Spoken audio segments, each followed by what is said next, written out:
शेतकरी बंधूंनो नमस्कार. मी Sandeep Jadhav Patil, banana house tissue culture research and डेव्हलपमेंटमध्ये तुमचं सर्वांचं स्वागत करतो. महाराष्ट्र, कर्नाटक, आंध्र प्रदेश, गुजरात अशा विविध राज्यामध्ये आपण टिश्यू कल्चर रोपांचा पुरवठा करतो.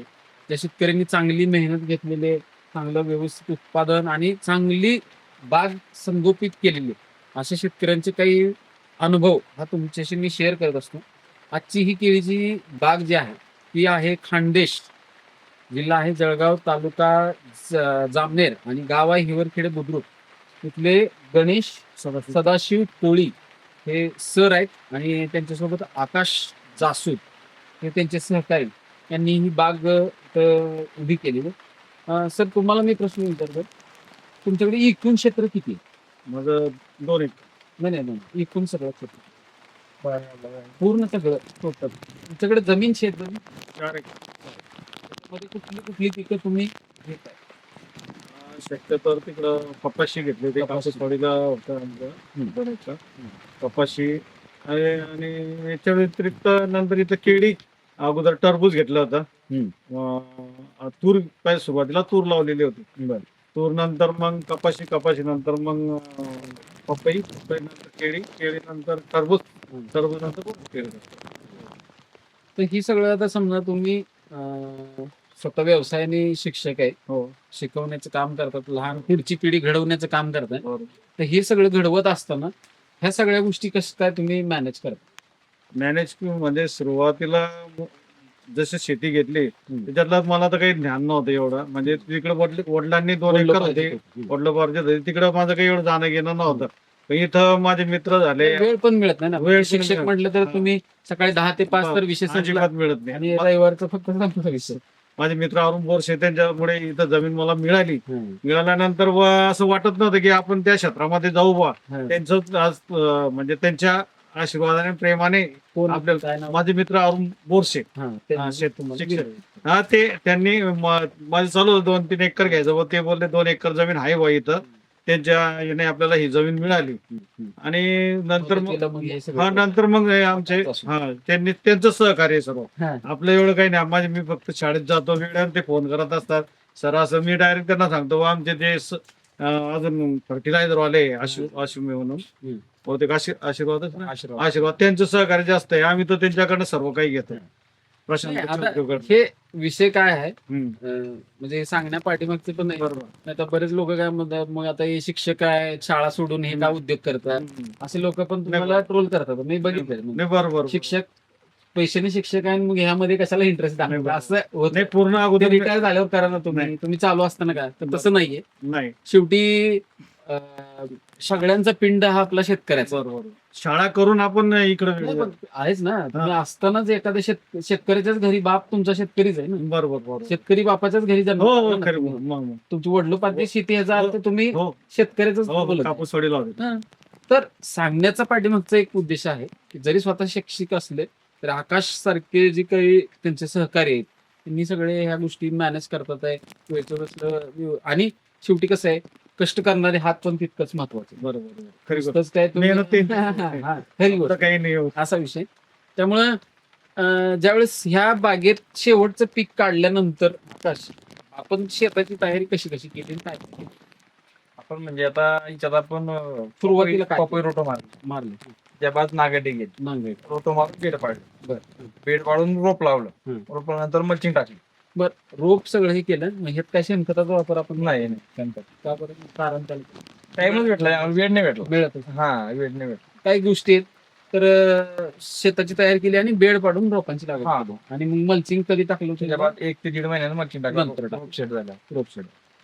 तर सगळ्यात महत्वाचा विषय आहे अंतर आपण किती ठेवलं 5x5 आणि एकूण रोपांची संख्या 34. तर एक जनरली आतापर्यंत रासायनिक खताचे किती वेळा ह्याच्या डोसेस झाले? म्हणजे आम्ही वरतून डोस 3 वेळा झाले. 3 आणि ड्रिपचं जे शेड्यूल आहे ते किती दिवसाचं? 8 दिवसाला. आणि आतापर्यंत काय घडावर फवारणी? 2 वेळा काढावं फवारणी. आता ही सगळं मॅनेजमेंट तुम्ही करताय सगळ्या गोष्टी. ते एवढं एक सांगा, आज किती महिने पूर्ण होतात या बागेवर? आमची नोव्हेंबर महिन्याची केली 6 तारीख. आणि आज किती दिवस पूर्ण होतात? 6-7-8 महिने. 8 महिने. आता किती महिन्यात अजून हार्वेस्टिंग होत असेल? 1.5 ते 2 महिना जास्त. म्हणजे 10 महिने सरसकट आपण 10 महिने धरून, तर 10 महिन्यामध्ये इथला हार्वेस्टिंग होईल अशा पद्धतीची बाग आहे. रोप लावल्यापासून आता ह्या 8-9 महिन्यामध्ये निसर्गाकडनं खूप मोठी अडचण काय आली? आणि बस हे पाणी जे वारं वादळ गारपीट असं काय झालं का? म्हणजे नाही, शेवटी कसं आहे, शेती हा निसर्गावरचा अवलंबून विषय आहे. त्यामुळं अडचण खूप मोठी अशी काय जाणवली? नाही, तसं काही जाणवलं नाही अजून. वाऱ्या नाही, वादळामध्ये काहीच काही काही नुकसान नाही नाही, झालं, नाही, काही नाही. त्यामुळं तिकडून निसर्गाकडची बाजू तर स्ट्रॉंग राहिली. राहिला विषय त्यांच्या सगळ्या मेहनतीचा, तर आज आपण बघतो जवळजवळ आता मला वाटतं 90% 90 ते 100% 99% म्हणून कुठंतरी एखादं By राहिलं chance. नाही तर ते बऱ्यापैकी झालेलं. हा, आता ह्यात आणखीन एक आहे की जमीन ही हिट्रोजिनियस असते, म्हणजे इंचावरती बदलते. रस्त्याच्या बाजूला एक छोटस कोपरा आहे, एकच 2 गुंठा 2-3 गुंठ्याची जी जागा आहे, तिथं पाणी हा पाणी म्हणजे आता नसेल, मला वाटतं फार 100 हा. वर्षापासून तिथं पाणी साचत असेल. आणि तिथं आता बघितलं तर असं शेवाळ साचलेलं आहे वर हिरवं.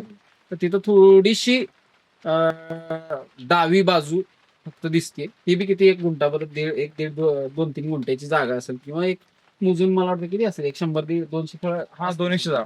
200 म्हणजे साधारणतः 3000 तर एकदम घट्ट आहेत हो, हो. ऍक्च्युली. आणि शूटिंग काढतोय म्हणून नाही, मनापासून सांगा तुम्ही की साधारणतः तुम्हाला तर अनुभवच आहे, एक साधारणतः हाच घड फुगला तर किती किलो पर्यंत भरेल? 22 किलो पर्यंत जास्त. 22. आणि 3000 रोपांचं जरी वजन म्हणलं तर किती होईल? एक 60 टनापर्यंत. बरोबर ना? 3000 रोपं धरू, आता ते वरचे तर सोडून 34 आहेत ना खरे. हा 34. तसे तर आपण म्हणजे 400 रोपं कमी केले, धरले नाहीत ऍक्च्युली. तर एवढे नाही, तर समजा 200 फक्त थोडेसे, आणि ते पण आहेत, नाही असं नाही, नाही आहे. फक्त ते लहान थोडस अच्छा. उंची कमी राहिलेली आणि पाणी साचतं. तर एक साधारणतः एवढ्या रेंज मध्ये जरी म्हटलं तरी हे आतापर्यंत रोप, खत, फवारणी, औषधं, काही तुम्ही इतर लोक इथं मदतीला घेतले असतील, त्यांना काही मजुरी, या सगळ्या गोष्टीमध्ये आतापर्यंत किती रुपयाचा खर्च झाडावर सांगा, किंवा एकूण किती खर्च आला एकूण तर लागला आम्हाला 1.5 लाख रुपये. टोटल? क्षेत्र किती भरते जमीन? 2 एकर. 2. आणि अजून मी म्हणतोय, काय नाही म्हणलं तरी एक 20-25 हजार अजून होईल. हा. चला, म्हणजे खत आहे तर अजून तर वेळ आहे ना, अजून एक अजून महिन्यात हा. म्हणलं तर काय गप्पा नाही राहिले तर ते होणार पण होणार. थोडस जोर लावा लागला आता, आणि निश्चितच जे पैसे पण होते, हा हो. कारण तो येणारा काळ आहे तो 100% नवरात्रीच्या तोंडावरती ह्याचं कट्टाई होईल. त्यामुळं रेट पण चांगले मिळणार 100%. तर खर्च झाला, एक जनरली जरी उत्पन्न आपण पकडलं, आजचे 1800-2000 पर्यंतचे दर आहेत. मी म्हणतो 10, आपण कसं आहे, जास्त अपेक्षा केली तर त्रास आहे. म्हणजे त्यापेक्षा कमी धरायचा आहे, हिशोब कमी धरू, उत्पन्न कमी धरू, उलट खर्च 2 पैसे जास्त धरू. पण तरी पण साधं कॅल्क्युलेशन आहे की कमीत कमी 15 जरी पकडला तरी 15-90 म्हणजे 9-1 लाख रुपयाचा एक 15 पकडतो मुद्दा. बाग हा 15 जाणं कदाचित त्याच्या दुप्पट सुद्धा होईल, 2400-2800 दर राहतील, तो काही विषय नाही. पण कमीत कमी जर हिशोब सांगितलं तर खर्च वजा जाता एक 6-7 लाख रुपये राहायला काय अडचण नाही. एक आता 2 लाख धरू आपण सगळा खर्च तरी. तर तेवढ्या चांगल्या पद्धतीचं सगळं व्यवस्थापन आहे. तसं तुम्ही आकाशबद्दल काय सांगाल, किंवा कसं काय तुम्ही करता आणि तुमचं कसं चालतं? आकाशचं आमच्या संबंध म्हणलं की चांगलेच आहे, आणि त्याचा कधीही कोणत्या गोष्टीचा त्रास नाही. त्या फक्त कोणतीच त्याने कंप्लेंट सांगितली नाही की सर तुम्ही या, असं करा तसं करा, काही नाही. त्याला पूर्ण अधिकार दिलेला आहे. तो पूर्ण हे नाही, ते पण आहे, ते हा, महत्त्वाचं. पूर्ण अधिकार, पूर्ण विश्वास टाकून- विश्वास आहे. हा, तू म्हणशील ते फायनल वा, हा. तुला जे करायचं ते करायचं, काही घेणं देणं मला काही घेणं देणं हा, नाही. तू- तुला डील काय करायचं तूच कर. तूच मी कर. कधी त्याला म्हटलं नाही नाही तू थांब, मी येतो, आपण बोलू बा. कारण आपल्याला ते एवढं ज्ञान नाही ना, तेवढं कारण यांच्याकडे भरपूर आहे. आता अनुभव जास्त आहे. वडील करतात, आहे भाऊ आहे, सागर आहे त्यांच्या पाठीमागे, यांचं सर्वांचं सहकार्य आहे. त्याच्यामुळे आपण त्यांना, तुम्हाला जो निर्णय घ्यायचा तो फायनल करा. म्हणजे असं आणि मला विश्वास टाकून. विश्वास आहे, 100% विश्वास आहे. काही अडचणी कोणत्या गोष्टीमध्ये. हे पण तितकंच महत्वाचं आहे. म्हणजे काय नुसतं काय म्हणू आपण त्याला, एक बाजू नाही, आपण काय म्हणा, जसं नुसता स्वार्थच नाही नाही. त्यामध्ये.